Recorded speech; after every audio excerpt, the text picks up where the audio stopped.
রাধে রাধে। তো চলে এলাম আংরাখা ড্রেসের সেই মূল বিষয়বস্তু, যেখানে আমি আংরাখা ড্রেসটা কিভাবে কাটিং করব, তো সেটাই এখন তোমাদের সাথে শেয়ার করছি। এটা হচ্ছে ফ্রন্ট পার্ট। তো ফ্রন্ট পার্টের উপরেই আংরাখা ডিজাইনটা করতে হবে।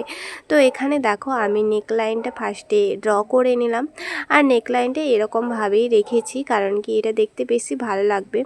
তো এই যে নেকলাইনটা আমার বাম সাইডে করেছি, সেইখান থেকে আমি সোজা একটা দাগ নিয়ে নিলাম একদম এই কোণা পর্যন্ত, কোণার থেকে একটু উপরে থাকবে। তো এইভাবে আমি সেই পোর্শনটা কাটিং করে নিলাম, যেই অংশটাতে আমি মার্কিং করেছিলাম।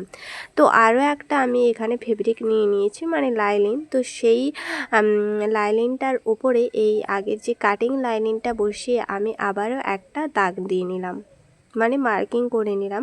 তারপরেই কিন্তু আমি আরও একটা পার্ট এখানে কাটিং করে নেব, মানে আংরাখা ড্রেসের দুটো পার্ট। প্রথম পার্টটা তো দেখিয়ে দিলাম, এই যে সেকেন্ড পার্টটা এখানে আমি কাটিং করে নিলাম। তো এই হচ্ছে কাটিং। তো দেখে নাও, এই রকমভাবে পুরো অংশটা আমি কাটিং করে নিয়েছি। তো কেমন লাগলো কাটিং ডিজাইনটা অবশ্যই জানিও, আর যদি কোথাও বুঝতে পেরে না থাকো অবশ্যই সেটি কিন্তু কমেন্ট করে জানিও। আজকের ভিডিও এই পর্যন্ত, দেখা হচ্ছে নেক্সট পার্টে। রাধে রাধে।